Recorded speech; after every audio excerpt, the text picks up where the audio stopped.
যেই আন্দোলনের মধ্যে ছাত্রদের দেখিয়ে দেওয়া পথে জনতা এবং সবাই অংশগ্রহণ করলো, সেই আন্দোলনের যেইটাকে আমরা ক্ষমতার ভাগাভাগি বলি, সেই ক্ষমতার ভাগাভাগিতে ঢাকা বিশ্ববিদ্যালয় কেন্দ্রিক আপনারা যারা সুন্দর করে কথা বলেন, বেশি করে পড়ালেখা করছেন, তারাই কেবলমাত্র ক্ষমতার ভাগাভাগির অংশীদার কেন হইলেন? মানে সেইটার অংশীদার কেন? মানে যেই ছাত্র, আমি সহজ করে আমার যে কাছে যতটুকু খবর আছে, আমি তখন জার্মানিতে ছিলাম, সহজ করে যতটুকু করে বলি, যেই ছাত্ররা পথ দেখাইছে ঢাকায়, আপনারা একইভাবে ঝিনাইদহে বা কুমিল্লায় বা আমার পার্বত্য চট্টগ্রামেও সেই ছাত্ররা ওই জেলা শহরেও রাস্তায় নাইমা, কারণ আবু সাইদ স্বয়ং রংপুরের ঘটনা, একইভাবে পথ দেখাইছে। কিন্তু ক্ষমতার ভাগাভাগিতে আপনারা গেলেন, আপনারা লিড করলেন কেন? মানে আপনারা কিভাবে নিজেদেরকে নিজেরা প্রতিনিধিত্বশীল বললেন? মানে কেমনে? ওই আন্দোলনে তো কোনো নেতৃবৃন্দ ছিল না, ছিল সমন্বয়ক। আপনারা মানে এটা কেমনে করলেন, এবং এই পরিচয়টা তখন আপনারা কিভাবে মাইনা নিলেন? এখানে তো ধরেন রিপ্রেজেন্টেশন বলতে তো দুনিয়াতে একটা শব্দ আছে, কিন্তু মানে কয়েক হাজার মানে আন্দোলনরত যারা আছে তাদেরকে, বা যারা আহত শহীদ হয়েছে তাদের ফ্যামিলি মেম্বার, এইভাবে কিন্তু কখনোই রিপ্রেজেন্টেশন নিশ্চিত হয় না। রিপ্রেজেন্টেশন মানে হচ্ছে আমরা এদেরকে মাইনে নিছি। এখন আপনি যদি বলতে পারেন আজকে রিট্রোস্পেক্টিভলি আমার নাহিদ ইসলাম, আসিফ মাহমুদ, মাহফুজ আলমকে পছন্দ হয় না, ওরা না ক্ষমতা কুক্ষিগত করছে, এই কথাটা আগস্ট মাসে কেউ বলছে? সেপ্টেম্বর মাসে? অক্টোবর মাসে? কিন্তু 69 সালের উদাহরণ আপনি দিলেন জনাব আলম, কিন্তু 69 সালে আপনি যাদের কথা আপনি বললেন, যারা লুকাই ছিল পরে বাইরে আসছে, যারা এই কাজ করছে, তারা কেউ গিয়া কি ক্ষমতার, মানে যেটা হচ্ছে ক্ষমতা কাঠামো এবং পুরনো বন্দোবস্তর ক্ষমতার কাঠামোটা, মানে তারা সেই ক্ষমতার মধ্যে গিয়ে বসছে? তাদের কেউ বা কখনো বসে? আচ্ছা, আপনাকে একটু বললি, হ্যাঁ 69-এ যখন শেখ মুজিবুর রহমানকে এরা বের করছে স্টুডেন্টরা কি জন্য? হ্যাঁ। Sheikh Mujib will lead the struggle against Pakistanis. Hmm. সেখানে শেখ মুজিবুর রহমান যখন লাহোরে গোল টেবিলে বসলেন, তখনকার পত্রিকাগুলো একটু দেখেন। হুম। তখন কিন্তু স্টুডেন্ট লিডাররা অপোজ করছে যে আপনারা আমরা বের করছি কি আপনারা এই গোল টেবিল মিটিং করার জন্য না। হ্যাঁ, শেখ মুজিবের এই স্ট্র্যাটেজি, নির্বাচনী রাজনীতি সফল হয়তো প্রমাণিত হয়েছে, বা এটা এটা আমরা আলোচনা করতে পারি। কিন্তু কথা হচ্ছে স্টুডেন্টরা, আমি তো মনে করি স্টুডেন্ট না, শুধু স্টুডেন্টদের জন্য আরো সংবেদনশীল, আরো মানে কি বলা যায়, আরো স্টুডেন্ট বা এই জেনারেশনকে কোনো না কোনো ভাবে গাইড করতে চায়, গাইড এবং সাথে সাথে হচ্ছে যে মানে এলিভেট করতে চায়, এরকম আরো লোককে এখানে নিয়ে আসা দরকার ছিল। মানে ক্ষমতা তো মানে স্টুডেন্টদের গাইড করতে চায় নাকি? মানে মানে কাদের নিয়ে আসা আমি দরকার বললাম ছিল? আমি বললাম যে এটা আপনি ধরেন না, এই আফরাইজিংটা তো student led uprising, people were there but led by students. Okay. তাহলে স্টুডেন্টরা ক্ষমতার যদি ভাগিদার হয়, এবং ভাগিদার হওয়াটাকে যদি আপামর জনগণ মেনে নেয়, প্রশ্ন না করে, আপনি আজকে রেট্রোস্পেক্টিভলি প্রশ্ন করছেন, আমরা শেখ মুজিবের প্রশ্ন করি, কিন্তু শেখ মুজিব 1971 সালের 72 সালের 10 জানুয়ারি যখন ঢাকা শহরে নামছে, কোন বাপের বেটা তাকে প্রশ্ন করছে? করে নাই না তো। না, সেটা তো এখন আপনি বাপের বেটাত্ব আনতেছেন, কিন্তু এই বাপের বেটাত্ব তো আরেক কথা হইলো। বাপের বেটাত্ব তো এক কথা হইলো, কারণ প্রশ্ন কে করবে? আমি তখন আপনাদের সমর্থন করি, আরেকজন আপনাকে সমর্থন করে, পুরো বাংলাদেশ আপনাদের সমর্থন করছে। আপনাদের মনে থাকবে যে ইমরানের সরকারের কথাই কিন্তু বাংলাদেশে সব বাতি টাতি বন্ধ হয়ে গেছিল। সেইটা তো একটা মোমেন্ট, সেইটা তো মোমেন্ট, সেটা তো একটা মোমেন্ট না। আপনি ইমরানের সরকারের কথা, আপনি যদি ওই যে পত্রপত্রিকার কথা বললেন, তাহলে পত্রপত্রিকা দেখেন, বাতি বন্ধ করে দিয়েছিল বাংলাদেশের সব জায়গায়। আমার মনে আছে, বাংলাদেশের সব জায়গায় বাতি বন্ধ করে দিয়েছিল ইমরানের সরকারের কথা, সব জায়গায় বলতে অনেক জায়গায়। শেখ হাসিনার নির্দেশে ইমরানের সরকারের মুখশ্রিত বয়ানে তারপরে বাতি আমলিক ইমরানের সরকার, সেটা আমরা না না, সেটা মানুষ, সেটা আপনি খালি শেখ হাসিনা বলে অর্ধেক বলবেন, অনেক মানুষও করছিল, আসলে একটা মোমেন্ট হয়। আমি অর্ধেকটা মানেন। হ্যাঁ, আমরা আগে অর্ধেকটা বলি না, আমি বললাম আমি বলছি যে শেখ হাসিনার নির্দেশে যেমন বাতি বন্ধ করা হয়েছিল, কিছু কিছু মানুষ এমনিও বন্ধ করছে, যারা ইমরানের সরকারের পরে অনেক শত্রুতে পরিণত হয়েছে। ইমরানের সরকারের অনেক একটা মোমেন্ট, একটা খুবই। আপনি আমাকে বলেন, আপনি যদি এখন বলেন যে ওই সময় কে বাপের বেটাত্ব, তাইলে ওই বাপের বেটাত্ব দেখা যায় কথা শেখ মুজিবের ব্যাপারে। না না, আপনি জুলাইয়ের ব্যাপারেও বলছেন যে ওই সময় কে বলছে। জুলাইয়ের ব্যাপারে আমি বাপের বেটা শব্দটি ইউজ করি না, শেখ মুজিবের ব্যাপারে বলছি, এটা ইচ্ছা করে বলছি। কারণ ইচ্ছা করে বলছি এই জন্য, শেখ মুজিবুর রহমান উনি হচ্ছে যে আনডিসপিউটেড লিডার ছিলেন ইস্ট বেঙ্গলের, ইস্টার্ন বেঙ্গল, এবং উনি 71-এর পরেও ছিলেন। উনি 72-এর সংবিধান এবং এই পুরো প্রক্রিয়াটার ভিতরে উনি রাষ্ট্র ব্যবস্থা পুনর্গঠনের ক্ষেত্রে ওনার ব্যর্থতা এবং সব স্টেটমেন্টশিপ আচরণের অভাব, আরো হাজারো কারণে উনি মানে মানুষের কাছে মানে একটা মিশ্র চরিত্রের মানুষ হয়ে গেছেন, এবং এখন তো ওনার মেয়ের কারণে মানুষ ওনাকে অপছন্দ করে। কিন্তু বিষয়টা হচ্ছে কি, আপনি যখন একটা ইতিহাসে বসেন, আমি কেন এটা বলতেছি, আপনি শব্দে পড়ে থাকেন না, আপনি যদি আগান, যেটা হচ্ছে আমি কেন কথাটা বলছি, যে লেজিটিমেসি যেটা, আপনি যদি ওই গভর্নমেন্টের স্টুডেন্টরা না হয়তো অনেক, আমি আপনাকে শুধু একটা কথা বলি, ওই সময় একটা পরিস্থিতি এরকম ছিল যে লেজিটিমেসি ক্রাইসিসে পড়তে হইতো গভর্নমেন্টকে। ওকে, আচ্ছা ঠিক আছে, আমি শব্দে না আটকাইলাম। আসেন লেজিটিমেসি ক্রাইসিসটা নিয়ে যদি একটু যদি চর্চা করি, যে আপনাদের কাছে মনে হইলো যে এই একটা বিপ্লব করে একটা দেশের প্রধানমন্ত্রীকে আরেকটা দেশে হেলিকপ্টারে করে পাঠায় দেওয়ার পর, ওই দেশে আমরা পাঠাই দিই নাই, উনি পালাই গেছে। আচ্ছা পালায় যাওয়ার পরে যে দেশে সরকার নেই, তখন আপনার কাছে মনে হলো যে এই দেশের আসলে লেজিটিমেসিটা এমনভাবে রাখতে হবে যে ওই প্রেসিডেন্টের কাছে গিয়ে আপনাদের শপথ নিতে হবে, একটা তত্ত্বাবধায়ক বা অন্তর্বর্তী সরকারের কাঠামো সংবিধানের মধ্যে খুঁজে বের করতে হবে, ওই বিচার বিভাগের 106 রে ধইরা ওইভাবে ওটা লেজিটিমেট করতে হবে। ওইটা কেন মনে হইলো, মানে ওইটা কেন মাথায় আসলো? ওইটা মনে হয়নি রে ভাই, মানে বিষয়টা হচ্ছে যে যেটা ঘটছে সেটা আর যেটা করতে পারতো সেটা নিয়ে যদি আমরা আলোচনা করি, আলোচনা রাত শেষ হয়ে যাবে। আমার এখানে রাত, আপনার ওখানে দিন।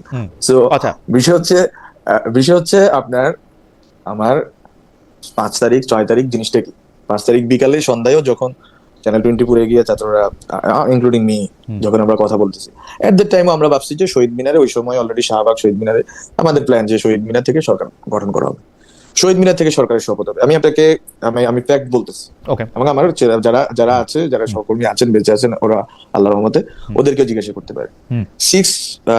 6 August same idea, 7 August same idea.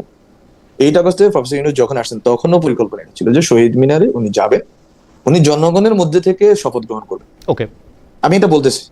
ফলে আপনি এইটাকে কিভাবে সংবিধানের কাঠামোটা কেন লাগে, কেন আমরা সংবিধান বলছি যে 72 সংবিধান চাই না, হ্যাঁ, কেন আমরা অনেকগুলো সংবিধানকে নিয়ে কেন এত মানে মানুষের ভিতরে এত এত এত কথাবার্তা, হ্যাঁ, এটা তো শুরু হয়েছে, আমরা শুধু বলি না, এটা রাষ্ট্রীয় সংস্কার আন্দোলন আসাদ কাইম বাইরা থেকে শুরু করে বিএনপির লোকরাও বলছে, সব ধরনের রাজনৈতিক যারা বিরোধী দল ছিলেন ওই সময় তারা বলছে, এখন হয়তো তারা বুলেট তুলে গেছেন আর কি।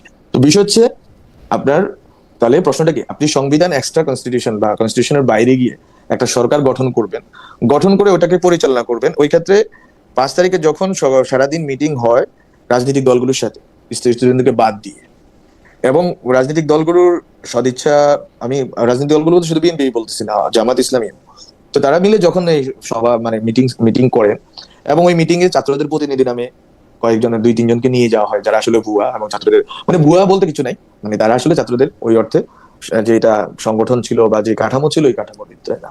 তারা কারা, এটা কি বলা যাবে? ওই ছাত্র প্রতিনিধিরা কারা, এটা আপনি বলতে চান না? না, এটা আপনি চাইলে দেখতে পারেন, অনলাইনে এটা আছে, দুইজন গেছে, এটা ওই দিনের নোটেও আছে, বঙ্গভবন থেকে যে প্রেস রিলিজ পাঠানো হয়েছে ওখানেও আছে। তাহলে কি একটু বলবেন আমাদের দর্শকদেরকে? না, আমার তো নাম মনে নাই রে ভাই। আচ্ছা, মনে নাই, পারবো না, ঠিক আছে, ওকে, নাম মনে রাখতে পারবো না, কিন্তু আমি আপনাকে রেফারেন্সটা দিয়ে দিলাম বঙ্গভবনের ওই দিনের প্রেস রিলিজটা, প্রেসিডেন্ট অফিস থেকে যেটা বের হয়েছে।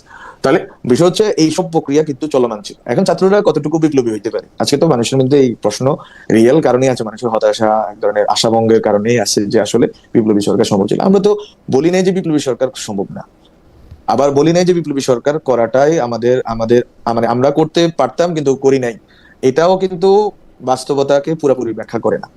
কেন বলি, এটা এত একটা জটিল একটা পর্ব, এই 5 আগস্ট থেকে 8 আগস্ট পর্যন্ত, এটা যে যতভাবে বলুক, আমি মনে করি যে প্রত্যেকটাই কোনো না কোনো সত্যকে ধারণ করবে, অনেকগুলো সত্য মিলে এটা নিয়ে একদিন কথা হবে। আজকে হয়তো আমি বলতেছি, আরেকজন বলবে, তখন হচ্ছে এটা একটা পুরো সত্যটা, চিত্রটা আপনি পাবেন। কিন্তু আমাদের স্টুডেন্টদের জায়গা থেকে যদি আপনি শুনতে চান, আমরা আসলে চাইছি একটা পরিবর্তন সরকার, এই সংবিধানের কাঠামোর ভিতরে যাতে আমরা না ঢুকি, সেটা আমরা চাইছি। ওকে, আমরা স্টুডেন্টরা চাইছি। তারপরে হচ্ছে যে আপনাকে বলি, বাংলাদেশের অবস্থা 5 আগস্ট থেকে 8 আগস্ট আপনি যদি ওই সময় দেশে থাকতেন দেখতেন, তখন প্রশ্নটা হয়ে গেছে, that quote unquote stability and peace. আপনি হিন্দুদের উপর হামলা, আপনি এর পরবর্তীতে আপনি 8 আগস্টের পরেও যদি দেখেন, একটা দীর্ঘ সময় পর্যন্ত একটা অস্থিরতা, এই অস্থিরতা কিন্তু যে কোনো গণঅভ্যুত্থান বিপ্লবের পরে এই অস্থিরতাটা হয়। এই অস্থিরতাটাকে আপনি মানে কনসলিডেট করার জন্য সাংগঠনিক ফোর্স আপনার ছিল, আমাদের ছিল না। আমাদের পুরা বাংলাদেশে যে বিপ্লবী ফোর্স থাকা দরকার, যাদেরকে দিয়ে আপনি কনসলিডেট করবেন পাওয়ার, এবং পাওয়ার কনসলিডেট করে একটা সরকারকে আপনি নিয়ে আসবেন, যে সরকার খুব দ্রুততার সময়ে কিছু সংস্কার, কিছু গুরুত্বপূর্ণ পরিবর্তন, রাষ্ট্রীয় প্রতিষ্ঠানগুলো পরিবর্তন করে নির্বাচন দিবে। সেই প্রাতিষ্ঠানিক সাংগঠনিক কাঠামো আমাদের ছিল না।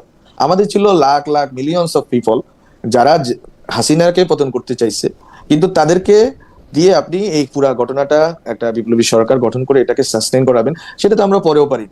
যদি প্রফেসর ইউনূসের আমাদের গভর্নমেন্টের যদি আপনি ব্যর্থতার যদি একটা কারণ যদি কেউ শুনতে চায়, আমি বলবো এটা হচ্ছে পলিটিক্যাল কমিউনিকেশন ডিসঅর্ডার। যে আমরা কমিউনিকেশন করতেছি কার সাথে, আমরা 8 আগস্টের পরে আমরা গভর্নমেন্টে, আমি তো গভর্নমেন্টে ঢুকছি 28 আগস্টে, আমি স্যারের সাথে আমি ছিলাম হচ্ছে as a specialist and I had to deal with many political issues. তখন আমরা কিন্তু কল দিতাম বিএনপি নেতাকে। আমাদের তো কোনো নেতা নেই ভাই, আমাদের তো আছে সাধারণ জনগণ তো বিএনপিও করছে, জামাতও করছে, কেউ আওয়ামী লীগ ফ্যামিলিরও ছিল, কেউ হচ্ছে বিভিন্ন ধরনের মানুষ। সেটা এক শিলা মানুষ না, মনোলিথিক না, তারা একটা চিন্তা না, একটা কাঠামোবদ্ধ কিছু না, তারা তো 10 ধরনের। যখন শ্রমিক অঞ্চলে অনেকগুলো ভায়োলেন্স এবং আপনার অস্থিরতা তৈরি হয়েছে, এবং সরকারকে তো এগুলো মানে মোকাবেলা করতে হবে, কারণ আমাদের শ্রমিকদেরকে টিকাইতে হবে, শ্রমিক প্রতিষ্ঠানগুলো টিকাইতে হবে, গার্মেন্টস এটাকে ঠিক করতে হবে, যেটা জনাব আলম, আমার কাছে মনে হয় যে এই পর্যন্ত আমি যত ব্যাখ্যা শুনছি, আপনার ব্যাখ্যাটা আমার কাছে মনে হয়েছে যে আপনি সেই সময়কার একটা প্রকৃত চিত্র বা আমি একটা দেখতে পাইলাম চোখের সামনে। কারণ 5, 6, 7, 8 তারিখে কারণ কেন বিপ্লবী সরকার না হয়ে একটা কাঠামোবাদী বা সাংবিধানিক কাঠামোর একটা সরকারের দরকার হয়েছিল সেটা আমার কাছে খুব, কিন্তু আমার একটা প্রশ্নও আছে। আপনি কিন্তু খুবই মানে খোলা মনে আপনি স্বীকার করে নিলেন যে বৈষম্য বিরোধী ছাত্র আন্দোলন বা যারা এই গণ অভ্যুত্থানটা ঘটাইছে, যারা এই নেতৃত্ব দিচ্ছিল, তাদের তো ওই সাংবিধানিক ওই সাংগঠনিক কাঠামো ছিল না যাতে তারা এই ব্যাপারগুলি কন্টেইন করতে পারে। আপনি যারা সংখ্যালঘু তাদের উপরে হামলার কথা বলছেন, শ্রমিকদের সাথে এক ধরনের সংঘর্ষের কথা বলছেন, পুলিশ বাহিনীর কথা আপনি বলেন না, আমি বললাম, ইত্যাদি নানা রকম। কিন্তু কোনো অসুবিধা নেই, পুলিশ বাহিনীর কথা আমরাই বলছি, এবং আমরা পুলিশ বাহিনীর 54 সদস্য, আমি বলি ফর রেকর্ড, 54 জন পুলিশ সদস্য যারা শহীদ হয়েছেন, যারা মারা গেছেন, যেটাই বলেন না কেন বাংলাদেশে যে ভাষা ইউজ করেন, বিষয় হচ্ছে তাদের পরিবারকে সরকার থেকে অর্থ সরবরাহ করা হয়েছে। এটা আমরা নিজেরা করছি, আমি নিজে এই বিষয়তে, হ্যাঁ আমরা তালিকাও করছি, আমরা তাদেরকে অ্যাজ নাগরিক হিসেবে তাদের পরিবারের জন্য সহযোগিতা করছি। এখন বিষয় হচ্ছে যে কোনো ভায়োলেন্সে ভায়োলেন্স, এখন এই ভায়োলেন্সটাকে আপনি আসলে কোনটা কম কোনটা বেশি এসব দিয়ে আসলে না, আমি বেশি কম, আপনি একদম যেরকম পরিস্থিতি ব্যাখ্যা করলেন। আমি আসলে দেশের বাইরে থাকলেও তখন আমি জার্মানিতে, কিন্তু আমি 5, 6, 7, 8 4 দিন আমি ছুটি বাতিল করে আবার কর্মক্ষেত্রে আসছিলাম, মানে ডয়েচে ভেলেতে। তো সেই 5, 6, 7, 8 তারিখে আমাকে খেয়াল করতে হয়েছে। তো আপনার কাছে আমার প্রশ্ন, আপনি কিন্তু বললেন যে ছাত্রদের কিন্তু সেরকম সারা দেশব্যাপী একটা সাংগঠনিক কাঠামো ছিল না যেখান থেকে একটা আপনারা কোন একটা নির্দেশ দিলেন বা কোন একটা স্বেচ্ছাসেবক বাহিনী তৈরি করে তাদেরকে রক্ষা করতে চাইলেন, সেটা আসলে সম্ভব ছিল না। কিন্তু যাদের ছিল, অর্থাৎ যেগুলি পুরনো রাজনৈতিক দলগুলা, বিএনপি, জামায়াত বা যারা অন্যভাবে ছিল, তাদেরকে কি আপনি ওই সময়কার এইসব পরিস্থিতির জন্য দায়ী করেন যে তারা এটা কন্টেন্ট করতে পারে বা কিছু ক্ষেত্রে ইন্ধন জুগিয়েছে? না, আমি হচ্ছে যে এইভাবে মানে জেনারেলাইজেশন করব না। সেটা তো হচ্ছে যে মানে আপনার মুক্তিযুদ্ধের পরেও তো বাংলাদেশে হিউজ পরিমাণ মব ভায়োলেন্স, এবং মব ভায়োলেন্স না শুধু আজকে যে অর্থে মব ভায়োলেন্স বলে, এটা আপনি 72 সালের পত্রিকায় পড়লে এটাকে কম মনে হবে। হ্যাঁ, এগুলো আমরা বলতে চাই না, কারণ আমরা হচ্ছে যে আমরা মানে এগুলো হচ্ছে যে ইতিহাসের পিছিয়ে ইতিহাসকে বয়ানের বিরুদ্ধে বয়ানের যুদ্ধ করে আসলে কত দূর অগ্রসর হওয়া যায়। সাধারণ মানুষ দেখছে স্টুডেন্টরা কত দূর কি করছে। তো যাই হোক, এটা শুধু মিডিয়া ন্যারেটিভ দিয়ে সবকিছু ম্যানিপুলেট করতে পারলে হাসিনা আজকেও ক্ষমতায় থাকতো। তো মিডিয়া যারা চেষ্টা করতেছে, এই চেষ্টা আসলে ফলপ্রসূ হবে না। সাধারণ ছাত্ররা কিন্তু ঘরের ভিতরে আছে, যেই মা জন্ম দিছে ওই মায়ের সাথে আছে, যেই বাবা জন্ম দিছে ওই বাবার সাথে আছে, যে চাচা দেখছে এতদিন ধরে ওর সাথে আছে। ফলে ছাত্রদের বিরুদ্ধে আপনারা হচ্ছে যে অনেকগুলো ন্যারেটিভ সেট করবে না, সাধারণ জনগণ এটা বিশ্বাস করবে, এটা সম্ভব না। তো যাই হোক, সেটা করুক, কিন্তু বললাম যেটা যে 72-এর পরে এই ঘটনাগুলো ঘটছে, এটাকে কন্টেইন করার যে প্রশ্ন হচ্ছে কন্টেইনটা সাধারণ জনগণ করছে। আপনি যদি জানার চেষ্টা করেন, আমি মনে করি ওই সময় জিনিসগুলো ডকুমেন্টেড হওয়া দরকার ছিল। আমি জানি না কেউ করছে কিনা, ডাকাত আসবে, আসবে, বা বিভিন্ন রকম অনেক ধরনের গুজব সত্য মিলিয়ে যে অবস্থা তৈরি হয়েছে, বন্যার পরিস্থিতি তৈরি হয়েছে, একবারে 2 সপ্তাহ করে তো বন্যা হয়েছে বাংলাদেশে। এর আগে মানে আপনারা দেখছেন যে প্রত্যেকটা মন্দিরে ইসলামী আন্দোলন, কমির আলেমরা, আমি ওদের কথা বলতেছি, সাধারণ সবাই করছে, কিন্তু ওদের কথা এই জন্যই বললাম যে ওদের ভিতরে এই সংবেদনশীলতা জুলাই তৈরি করতে